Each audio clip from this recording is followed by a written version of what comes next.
Rifiutopoli, veleni e antidoti, un'iniziativa svolta qui da Legambiente presso lo spazio Temenos, un'iniziativa che mira a sensibilizzare anche gli studenti ad avere un mondo più pulito. Sì, soprattutto a sensibilizzare le fasce più giovani, a farne dei veri e propri ambasciatori su questi temi, che sono dei temi di grandissima attualità in tutta quanta la Sicilia e anche ad Agrigento, con la raccolta differenziata che si sta spingendo anche oltre quello che è il limite richiesto dalla Comunità Europea. Noi quando siamo venuti a conoscenza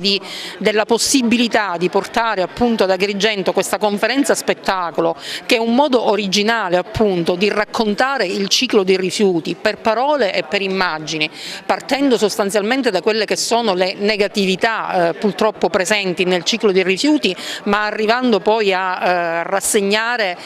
quella che deve essere il compito di ogni cittadino, quindi essere consapevoli realmente del proprio ruolo, delle proprie responsabilità, di quello che tutti i giorni dobbiamo fare per migliorare sostanzialmente la qualità della nostra vita, perché appunto produrre meno rifiuti, differenziarli bene e avviarli al riciclo vuol dire questo, migliorare la qualità della nostra vita. E quale migliore occasione di questa per incontrare appunto i più giovani, gli studenti, e farne dei veri e propri ambasciatori di questi contenuti e di questi valori.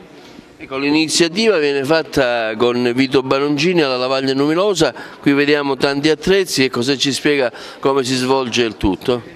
Il tutto si svolge naturalmente dopo tante prove che abbiamo fatto in sede nostra. Noi siamo di Bologna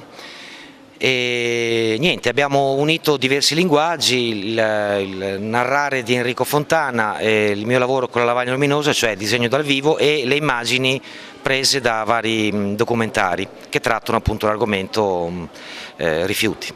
Tra i protagonisti di questa iniziativa c'è Enrico Fontana, che dialoga appunto e ci spiega le priorità di questa conferenza di oggi, dove parla di rifiutopoli, veleni e antidoti. Raccontare che cosa accade quando i rifiuti vengono gestiti male, smaltiti illegalmente, che cosa accade nei mari, che cosa accade nei parchi, nei luoghi pubblici, e invece descrivere e raccontare in positivo che cosa si può fare con l'economia circolare, con i rifiuti che tornano ad essere una risorsa. Questo è il senso della nostra conferenza spettacolo, con le parole che raccontano anche delle esperienze personali e le immagini che le accompagnano.